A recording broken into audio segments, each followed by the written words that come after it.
I'm Jim Knight, co-founder of the Instructional Coaching Group, and you're listening to Coaching Conversations, where I talk with coaching experts from around the world so that all of us can learn better ways to make an unmistakably positive impact on the people around us. Suzanne, I'm so grateful you're here. Last year at TLC, your presentation brought the house down. There was a standing room only. Your dad was in the audience. And I've heard nothing but stellar reviews about the whole presentation. So I'm excited for your presentation this year at TLC. And I think your work on happiness is a work for our times. As I look around, people seem to be more alone, angry, polarized, more worried than ever before. And at least ever before in my lifetime, and that's quite a while. And teachers in particular in this post-COVID world, they seem to be especially confronted by the challenges that can decrease happiness. And so for this reason, because Teach Happier this school year is a book for the times, I'm excited to talk about your ideas and how they can be applied particularly to helping new teachers. So let's start, if it's okay, with talking about happiness in general. I love your realistic approach. The World Happiness Report just came out in March, and we're all decreasing really in Western civilization. We're moving down in our happiness. And it's because of what you referenced, loneliness. A lot of us just feel lonely. And so what does that mean for us, especially as coaches, right? We're supposed to be nurturing those and supporting others. So what is there so that it helps us feel supported as well? And so we say the word happiness, we kind of toss it around, but what we really mean by that is feeling anchored and grounded and just a little steadier in an unsteady world. And so in order to do that, we have to acknowledge exactly what you're talking about, acknowledging the loneliness, acknowledging the isolation, and acknowledging that we really do need each other to do our important work, whether that's teaching, whether that's coaching, whether that's parenting, whatever our important roles are in our buildings and outside of our buildings as well. So there's a World Happiness Report? There is every single year, and it ranks every country where they are, and then it really digs deeper into what are some of those practices that some of those happiest countries do. So no surprise, we've got Denmark, Finland, and Sweden at the top 3 this year. I saw a few years ago, they were interviewing people in Finland, and they said, "Why are you so happy?" And they said, "We have low expectations. So everything's like, okay." So, well, it wasn't that great, but I didn't have high expectations anyway. So I'm pretty happy with that. So I think we just have to lower our expectations. Maybe that's all it's going to take. Keep the bar low, right? So we can just clear it with one small step. Put that on a t-shirt. Keep the bar low. I do want to talk about happiness in general. And you and I, when we were at ASCD, we had a conversation with a fellow.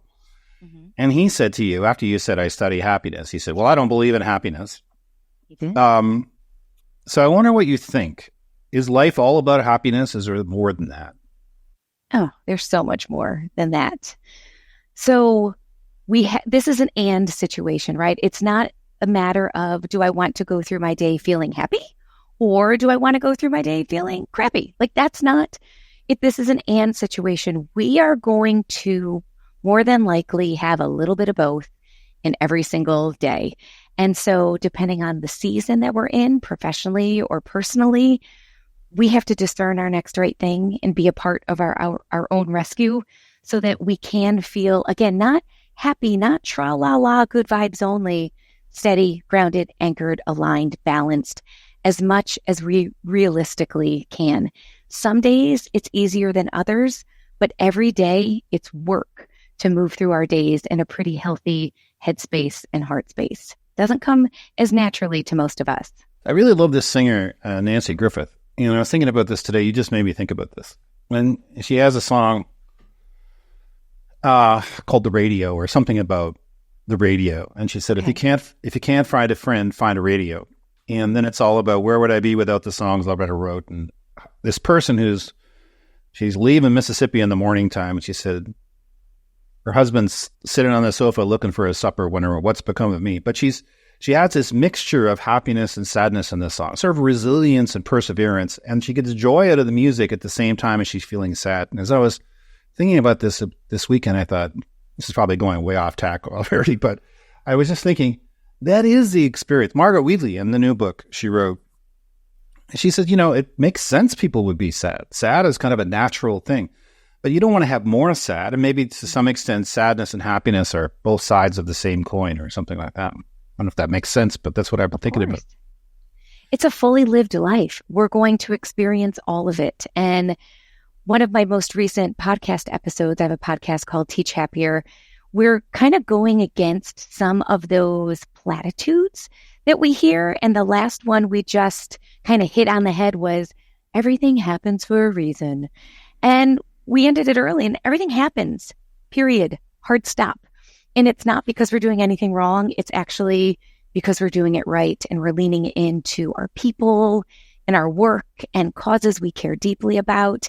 And if we're going to do that, well, the price of admission is sometimes it's going to feel really great, and sometimes it's going to feel really hard. Yeah, this stuff seems, to me, even more significant in schools right now. So I'm wondering, do you think it's going too far to say we're experiencing a crisis of happiness in schools? And what are you seeing in schools as you work with the schools you work with? I don't think it's an exaggeration, sadly. I would love to say it is, but I really don't think it is. Realistically, teachers, and I'm teaching every day, so I'm boots on the ground, and I also understand that the strategies that worked for us 5 years ago aren't cutting it as well as they were before. So our little toolbox of effective strategies need to evolve and change. That's a heavy lift. That's a heavy cognitive and emotional and oftentimes physical lift, especially in elementary classrooms, which is where I spend most of my time. And to just go back into your classroom again and again, wondering, is this going to work today? Is it not going to work today? It's almost that energy and that doubt and vulnerability from our early years in teaching are resurfacing for some of our most veteran and masterful teachers. And that's just really tiring. And showing up day after day, no matter what's happening in our personal lives, trying to show up for kids in the most genuine and authentic way is exhausting enough. But now add on that additional layer of trying new strategies, kind of having some false starts, which we weren't experiencing 5-6 years ago. And then also that additional pressure that we're getting always from what are our districts expecting of us, our state, our community. It's just more. And that's heavy. And it's all happening in a context that's getting worse too. I mean, our conversation about happiness is sounding pretty dark right now. It's but really taking the left turn. Well, but I mean, there's misinformation. So it's hard to know what's true and what's not true because everybody's putting their own spin on it for selfish reasons. There's intense polarization. There's self-centeredness. I mean, and there's so much anger and rage. I mean, you have people upset about what kind of phone you use or what sports team you cheer for, that they're really, really angry about it. And when you see all of this happening around you, it just makes it harder. And I think sort of sadness, as Margaret Wheatley would say, is kind of the appropriate response. If you have your eyes open, there should be some sadness. But that doesn't mean we have to surrender. It means we want to do what we can to make sense of it. So I have this sort of general question. I'm asking for a friend. So if you had somebody who wanted to become happier, what are some basic habits, routines that person that I'm talking about could take care of themselves? What are some simple habits or routines that would help us be a little bit happier? Well, the good news is Suzanne Dailey doesn't have to make any of this up because there's so much research out there to help us. There's universal practices of happiness. And then it's becoming still enough to know, what do we need to do to have a good day on purpose, with purpose? And that takes work and that takes thought. But to me, there's no greater place to put our time, effort, or energy. So there's just a few things. I'll share the two biggest universal practices right now. And one of them's kind of easy and one of them's kind of annoying. Which one do you want first? Well, let's go annoying. Wonderful. So the annoying one is going to be exercise. So all the research will point to, if you want to be well mentally and emotionally, you need to be well physically. And so what does that mean for most folks? It probably means one of two things: moving your body or being outside in nature. And what that does for our happiness chemicals, the dopamine, the serotonin, I mean, fMRI scans will prove this to us. So my least favorite happiness practice, but it's something I do every day, is I move my body. One of the first things I do in the morning. I wake up before anyone in my house. You and I have talked about this, Jim. I have a quiet cup of coffee without any words. And then I'm either outside or in the basement just moving my body, because I know that when I do that, even though I hate exercising, I love to have exercised, because now I know the morning Suzanne that exercises, the afternoon and evening Suzanne wins, because I'm more patient, I'm more present, I'm a little more regulated, and I will move through my days in a much more healthy way if I have moved my body in the morning. I find that, like if I go running, which I'm not really doing right now, I'm doing walking because I'm not ready for running, but it's coming. But when I go running, I find like about 1 out of every 20 times is really joyful. That runner's high. People talk about the runner's high. I seem to have it like once every 20 times. And so I was running on the levee here in Lawrence, Kansas. And it's like 6 a.m. in the morning. The sun's coming up. It's cool. I just feel awesome. I'm listening to Bruce Springsteen.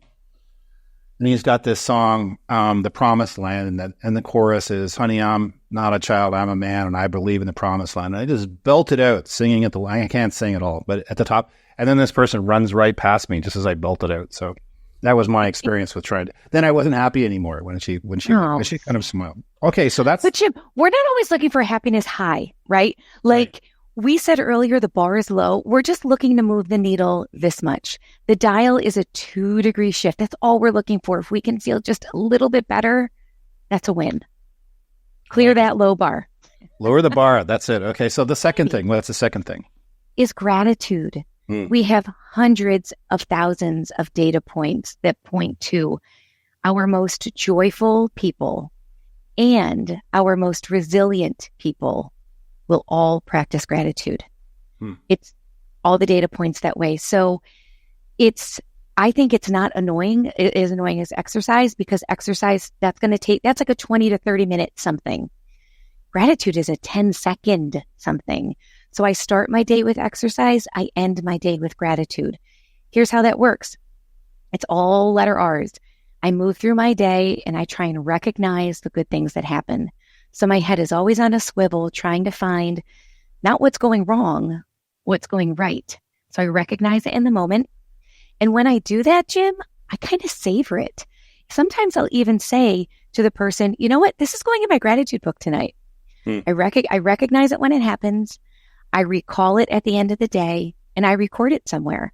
I keep an old school notebook because I've been doing that since 1997. So again, I've worked really hard at this.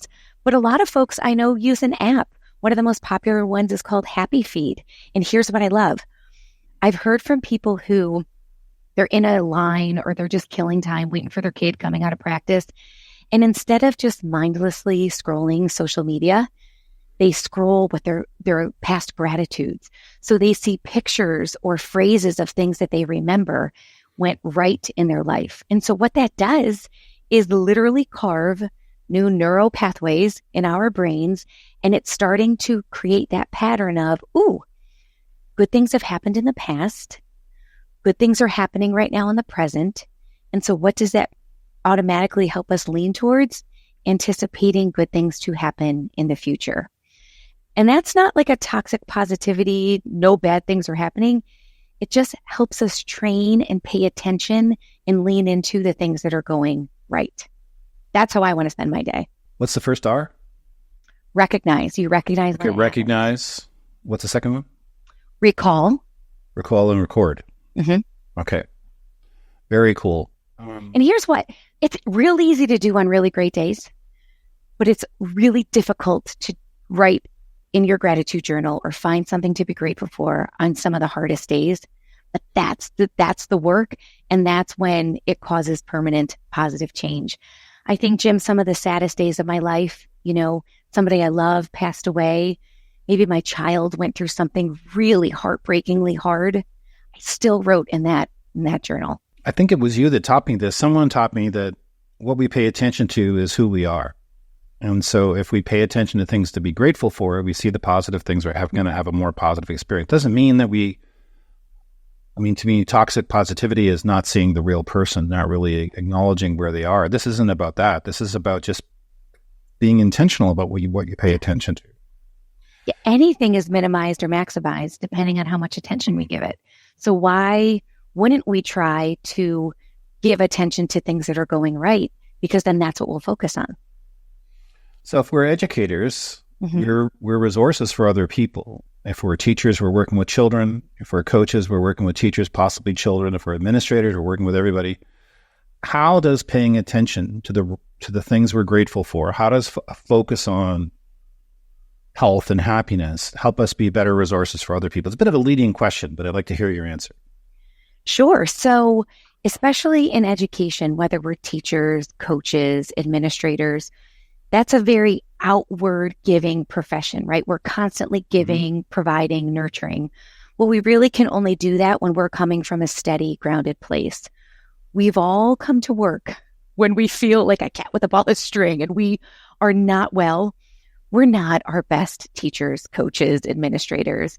But when we can walk in feeling as steady as possible, then that's when we can be intentional, present, patient, kind, maintain perspective, and that takes work. So when we walk into our days recognizing here are some things in my life that are going well, we can control that. We have influence and impact over that. A lot of what comes at us during the day, we don't have impact or influence on what comes at us. But as that role as teacher, coach, administrator, we're always at thermostat. We always have to either rise up or come on down, depending on what's given to us.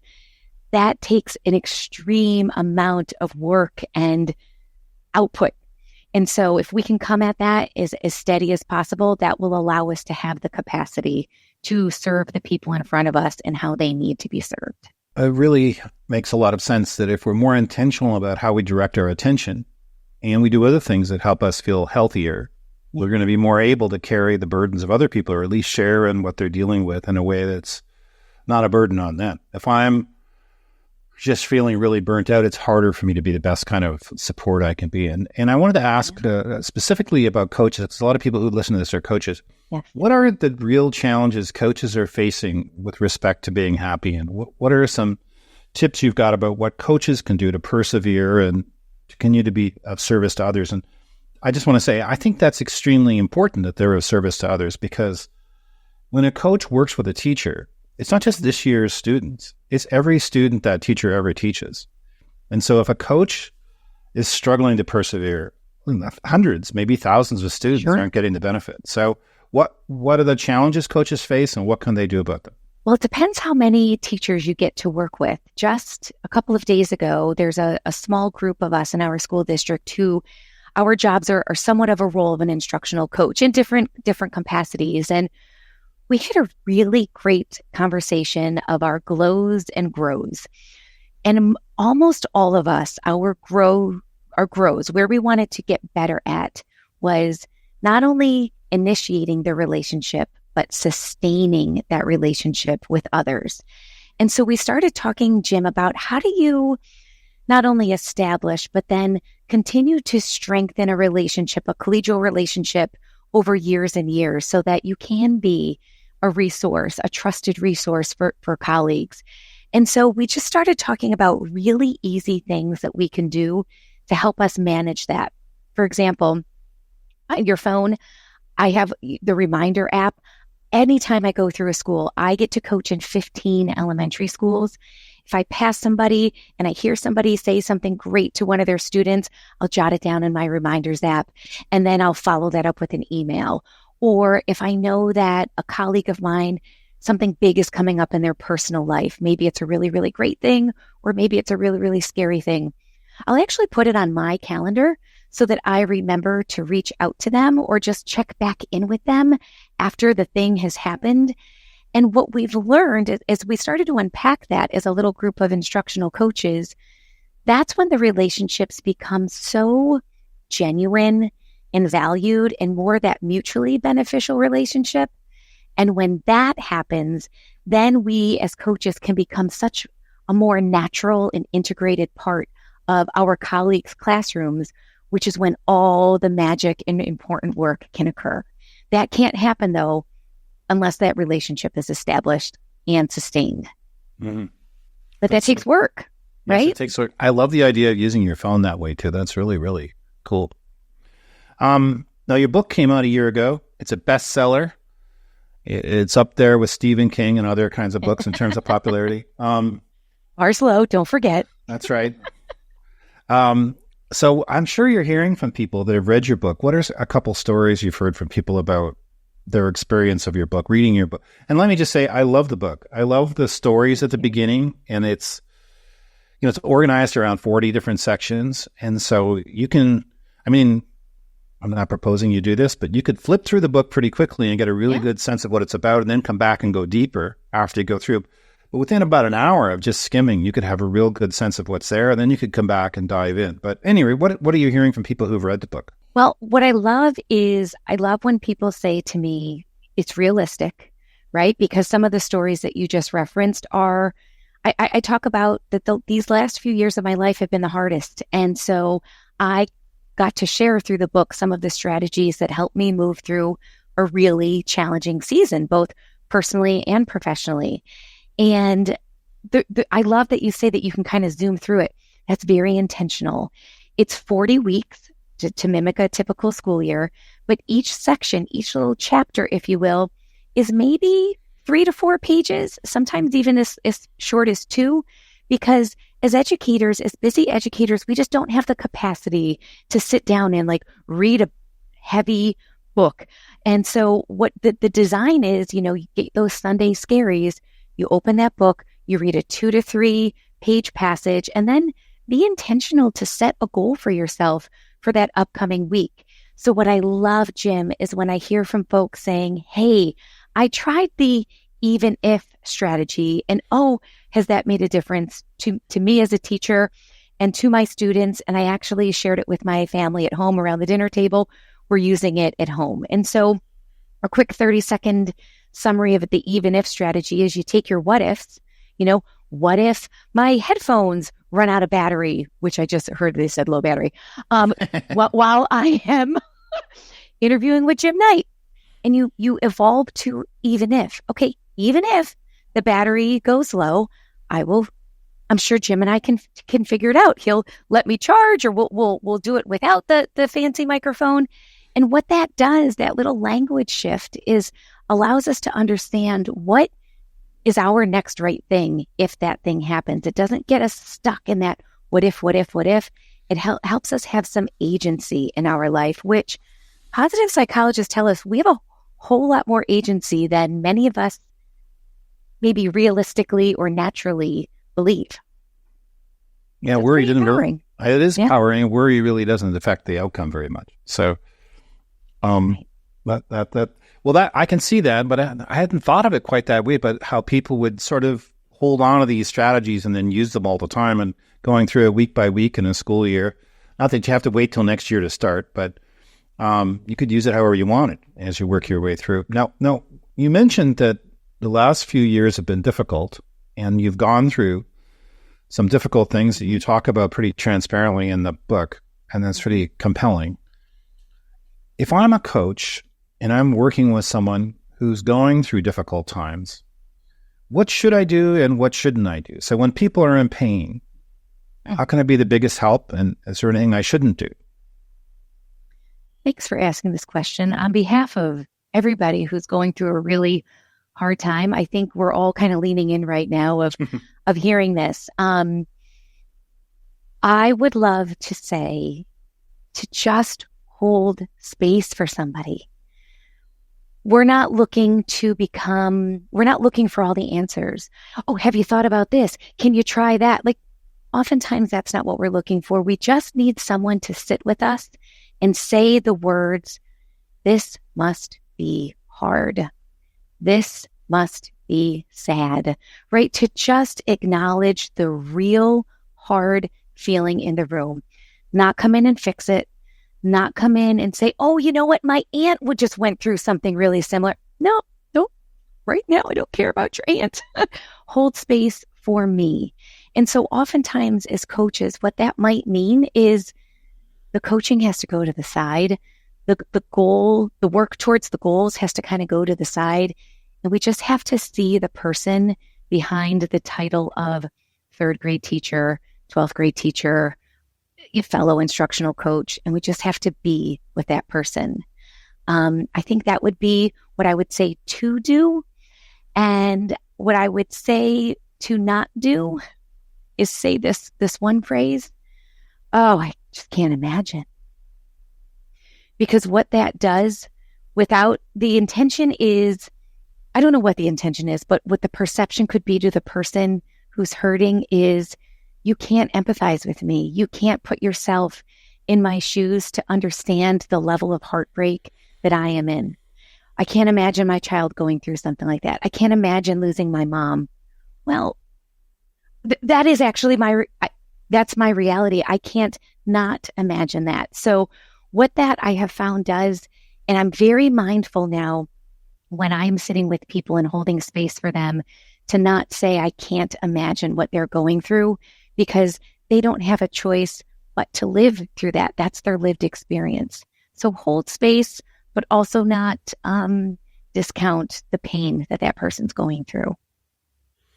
So is it fair to say that what I try to do is feel inside me what I would feel if I was that person? And that means to some extent we have to be in touch with ourselves. Mm-hmm. So we can say, well, this too is in me. I feel this too. But if I don't know if diminish is the right word, but I can see, well, we want to let the person know we're with you and we feel it with them. Is that the idea?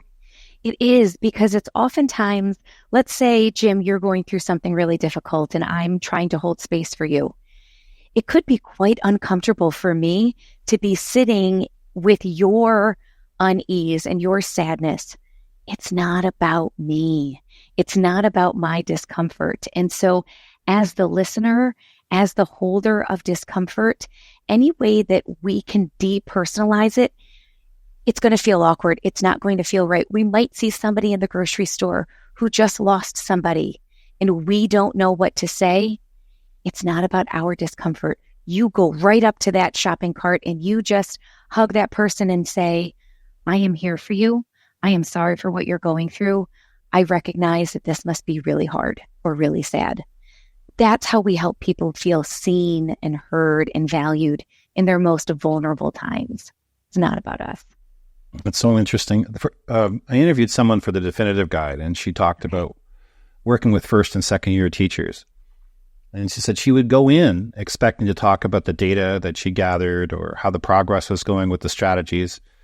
And the teacher, she'd sit down with the teacher and the teacher would say, I just broke up my engagement. I'm not getting married anymore, or whatever it was. And she said, I just have to fold up my book, set it aside, and be present to the person. So I'm wondering, You're working a lot with second year teachers. What have you been learning about your coaching work with second year teachers? Maybe to some extent your experience is the same. You have to be present to the person first and then deal with the strategy second. Yeah, so here's what I was so excited that you were going to ask me about this. So our school district, and I would imagine most organizations, are really good at supporting first year teachers. We bring them in during an orientation. We hold their hands all year. We help them lesson plan. We give them non-evaluative feedback. We love on them silly in year one. Then year two comes along, and now we're going to go help the new year one folks.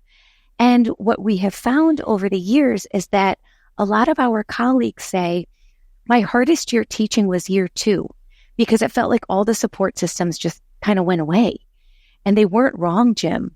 So what we have started doing this year is we have started making a very overt and concerted effort to support our year two folks, not in the same way as year one, but in a very structured and predictable way so that it didn't feel like those training wheels just kind of wobbled off the road. And so what we've been doing is using your work, using our coaching cycles, but carrying the thread through year two.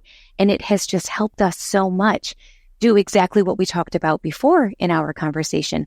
hold on to that relationship that we established in year one, continue it, strengthen it, and make sure that we are continuing on that collegial relationship in a really meaningful, authentic way. It's made such a difference in teaching and learning. Can you give me an example of a strategy or something you're doing that's especially helpful for the second year teachers? So what we've done is we bring them in during the school year. So all of our help for year one is after school. But what we got is release time for a fall semester and a spring semester to get teachers out of their room for the day, which again, the logistics of finding subs for these folks is a challenge, but it's worth it because we get them out of their classroom around other like-minded year two folks. And we've differentiated these groups. We actually have 3 groups, and depending on their former experience and their skill sets, we've differentiated them so that the time outside of their classroom could be differentiated. So what's so neat is everybody has a goal. Some folks, most of the goals are strengthening core instruction in reading and math for our elementary folks. But then you have some people, their goal is, I want to explore more of a leadership position. Maybe they've come to our school district with 10 years of experience and they're ready to lean into different things. What we've been able to provide through differentiated and personalized coaching cycles is meet folks where they are and help them have a say in how they want to grow professionally. So it's relevant and it's meaningful and it's meeting folks exactly where they are. So we've got a whole bunch of goals happening on multiple spreadsheets.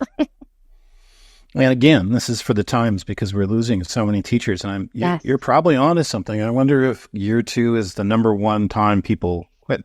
If that's the number one, it's probably first and second years, that's for sure.